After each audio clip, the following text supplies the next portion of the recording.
Welcome to the 21st Century Man podcast. Hello, everyone. This is where we take a deep dive, chapter by chapter, into the essential guidebook, The 21st Century Man. And today, we're tackling a pretty common concern, actually. Yeah, chapter 55. It's all about removing unwanted body hair.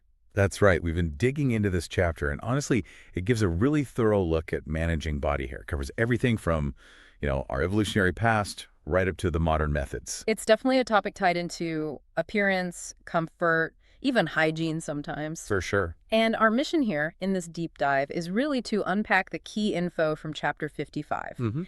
We want to give you a clear picture, especially focusing on things like laser hair removal, and pull out the stuff you can actually use. Okay, so let's start where the chapter does a little bit of history. Think way back. Our ancestors, evolving from apes, covered in fur. Right, and that fur was crucial, wasn't it, for insulation, protection? Exactly. Kept them warm, protected from sun, insects, all that. But what's interesting, and the book points this out, is even though we look relatively furless now, Which happened about, 1.7 million years ago? around then, yeah, we still have roughly the same number of hair follicles as other primates. It's just different hair. Ah, so most of it turned into that vellus hair. Exactly. That super fine, wispy, almost invisible stuff that's pretty much everywhere. Compared to the terminal hair, the thicker stuff on your scalp, eyebrows? Right. And people wanting to get rid of hair. That's not new either. No way. The chapter says thousands of years people have been doing it. Aesthetics, hygiene. But the results were always temporary. Shaving, plucking, whatever. It always grew back. Which makes the modern stuff feel like a big leap. Totally. The material mentions laser hair removal, electrolysis, FDA cleared for permanent removal, though we need to talk about what permanent actually means here. Good point. And today, people want it for all sorts of reasons, right? Showing off muscles, maybe, or just tired of. The manscaping hassle, as the chapter calls it. Yeah. These newer methods offer different options. So let's shift focus a bit to the hair type. This chapter is mostly about the stuff that shows up around puberty. Body hair, facial hair, androgenic hair. Right, androgenic, because male hormones play a big role in its growth. And how's that different from scalp hair? Well, it tends to be shorter, thicker, sometimes curlier, and its growth cycle is way shorter. Like months instead of years. Exactly. A few months growing, then a dormant phase, then it falls out, and a new one starts. Scalp hair can grow for years. Which is why male pattern baldness usually just hits the scalp, right? Those follicles shut down permanently. Pretty much. Genetics, hormones, aging. It's usually scalp specific. Okay, so aesthetics. How much body hair is good? The chapter says it's really personal, cultural, Hugely. Shaving your face or armpits is totally normal for many. but it does offer a specific perspective, particularly regarding what women might find desirable. It does. It emphasizes confidence first, always. But then it gets specific, noting that excessive body hair is often not seen as desirable. So like chest hair, okay, but maybe not a super hairy back? That's the gist the chapter gives, yeah. Excessively hairy backs, not so much. Pretty direct. Some professionally too, right? Hair length, grooming, it's part of the package. Obviously. And the consumer research mentioned backs this up. Lots of men want to reduce hair on their abdomen, back, chest, shoulders. Not always just for looks either. What other reasons? Comfort, less irritation, less itchiness, Mhm. especially, in summer or if you're active. That can be a big relief. Okay, that makes sense. Which brings us neatly to the main event of the chapter, laser hair removal. The big one, Why is it getting so popular? well, the material points to a few things. Hmm. It's relatively easy, seen as safe. The results last much longer than shaving or waxing, and the discomfort is generally manageable. And a big advantage over shaving no sandpaper stubble. Ugh, yeah. Especially in sensitive areas, that's a huge plus mention. And basically no downtime or recovery needed. How does it compare to other methods, like waxing? Well, waxing can be really painful, especially if you're doing a large area like your back or chest. Depilatory creams, they use chemicals that can be harsh, cause irritation. Not great for sensitive skin. And electrolysis. I hear that's truly permanent. It is the most effective for actual permanent follicle by follicle destruction. But, as the analysis highlights, it's incredibly slow. Yeah. Painstaking, just not practical if you've got a lot of hair to remove. Okay, let's talk money, because laser sounds expensive. It can be upfront, yeah. The chapter mentions several $100s per session. And you need multiple sections. Typically 6 to 10 are recommended. So yes, you could be looking at thousands overall. Oof. That's quite an investment. But the chapter frames it exactly that way, an investment. Compare it to the lifetime cost of razors, creams, waxing appointments, plus the time and hassle. Right, looking at the long game. Exactly, and the time frame reinforces that. 6 to 10 sessions, several weeks apart each time. It's a commitment over months. Why so spread out? Why can't you just zap it all at once? Because of those hair growth cycles we mentioned. Hair follicles aren't all active at the same time. The laser works best on hairs in the early growth stage. The anagen phase. That's the one. So you need multiple sessions to catch different hairs as they cycle into that optimal stage. Yeah. It's not a quick fix. Okay, science time. How does the laser actually work? The chapter breaks it down. Principle 1, selective photothermolysis.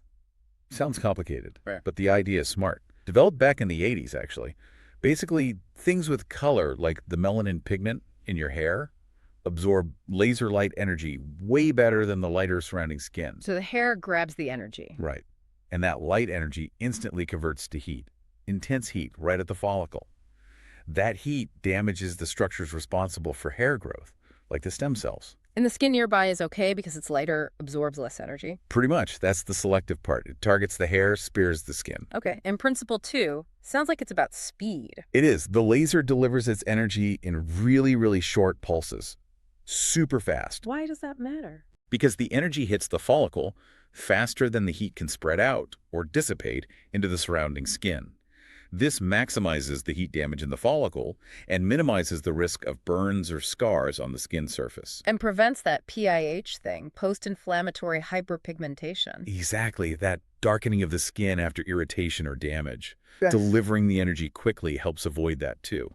Okay, this really underscores why matching the laser to your skin and hair is so vital. The contrast is key. Absolutely critical. The chapter really hammers this point. Dark hair has the most melanin, so it absorbs the most energy. Best results. And lighter hair. Gets progressively harder. Blonde, gray hair. The material says they just don't have enough pigment, they won't respond. Red hair is tricky, might respond a bit, but usually needs more sessions and the right laser settings. What about skin color? That seems like a big factor. It is. Darker skin has more melanin in the skin itself. That melanin competes with the hair follicle for the laser energy. Meaning less energy gets to the hair and more heats up the skin. You got it. Reduces effectiveness and really increases the risk of side effects, swelling, redness, irritation, temporary pigment changes, even crusting or blistering in some cases. The sources also mention Asian skin being particularly prone to PIH. Yes, due to the type and amount of melanin. Tattoos are another no-go area. Because the ink pigment will absorb the laser. Exactly. It can damage the tattoo and cause skin reactions. Right. So you have to treat around tattoos, not over them. Freckles can also complicate things a bit. So the ideal scenario described is light skin, dark hair, no tattoos in the zone. That's the easiest combination, yes. But, and this is really important, the chapter stresses that darker skin can be treated safely and effectively. But it needs more care. It needs an experienced, trained professional using the right laser wavelength and very specific settings tailored for that skin type. You really need someone who knows what they're doing. Which leads us to the different laser types. The chapter mentions alexandrite, diode, and DYG. Those are wavelengths, right? Measured in nm. Nanometers, yeah. Different wavelengths penetrate differently and are absorbed differently by melanin. So which is for which? Okay, the alexandrite, that's 755 millimeter, often best for lighter skin types, fits by the third, maybe 4. Good for finer hair, too. It's known for being fast, good for large areas. Then the diode laser, around 810 millimeter. Yeah, that's often seen as a good all-rounder. Effective for light to medium dark skin. Can be a bit more painful sometimes, the chapter notes, but generally very safe for the skin. And the N.YAG, 164 millimeter. That's the go-to for darker skin types, like fits the 4th physics. Its longer wavelength bypasses the melanin in the epidermis more effectively to reach the follicle. Also great for thicker, coarser hair. But it's the most painful. Generally considered so, yes. Often needs good cooling systems or topical numbing cream.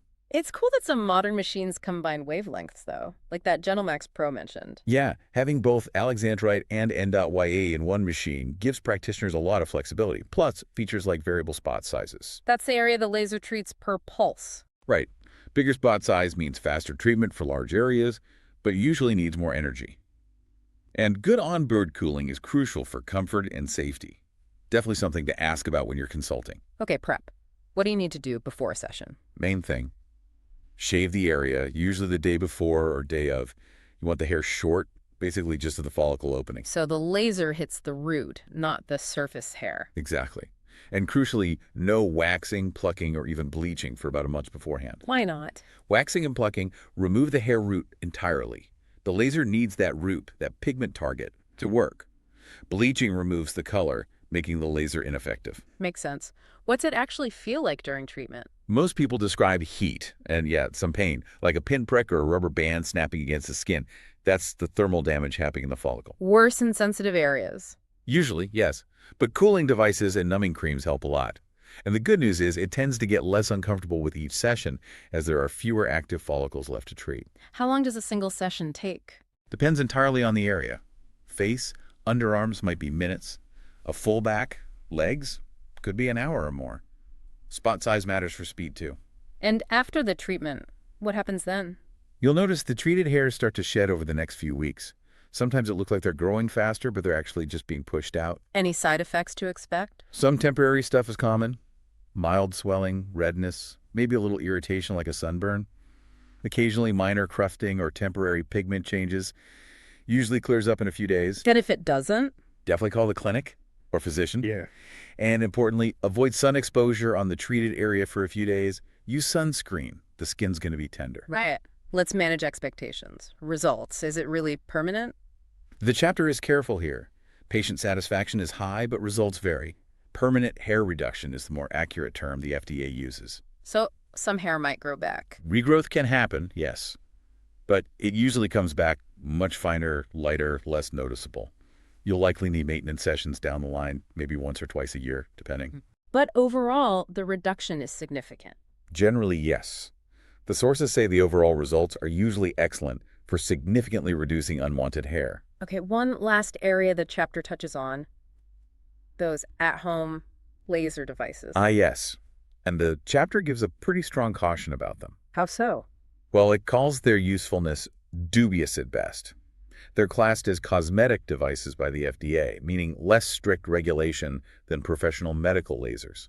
So the effectiveness isn't really proven like the pro machines. The sources suggest it's more based on theory. They haven't undergone the same kind of rigorous studies, and fundamentally, they face the same limitations they need that hair-skin color contrast. But they use lower power, right? Much lower intensity, which means, realistically, much more modest results. The risk is people might overdo it, trying to get professional results on the cheap. And end up burning themselves. That's a definite risk. And a really serious one mentioned is eye safety. Accidental exposure, even brief, can cause permanent retinal damage. You have to use them exactly as directed. So the takeaway is pretty clear there. Yeah, you get what you pay for. For real effectiveness and safety, the chapter strongly recommends treatment by a skilled professional in a proper medical setting. That really sums it up well. Okay, let's crystallize the key takeaways for you listening. Understand your hair type, know the difference between temporary fixes and long-term reduction like laser. See laser as an investment, not just a cost. Understand the process. It takes multiple sessions over months because of hair cycles. Know how it works, that selective photothermolysis thing, and why your specific skin and hair color and the right laser wavelength are absolutely crucial. Be prepared for what happens before, during, and after treatment. Manage your expectations, its reduction, likely needing maintenance, not total wipeout forever. And be very, very cautious about those at-home devices. Professional treatment is generally the safer, more effective route. Absolutely. This chapter in the 21st Century Man does a great job laying all this out. Whether you're thinking about it for looks, comfort, or maybe tackling ingrown hairs. Having this kind of detailed practical info is so valuable. It explains complex stuff like the laser physics in a way that actually makes sense. We really do recommend reading the book, The 21st Century Man, yourself. Chapter 55 has even more detail, and the whole book covers so many useful topics from modern life. Definitely pick it up. So a final thought to leave you with from this deep dive. How is technology like laser hair removal changing how we think about grooming, appearance, maybe even masculinity itself? And when you look at procedures like this, how do you weigh that long-term investment against the upfront cost? Something to ponder. Indeed. Well, thank you for joining us for this deep dive into Chapter 54. And make sure you join us next time on the 21st Century Man podcast. We'll be diving into Chapter 56, Restoring the Hair on Your Head.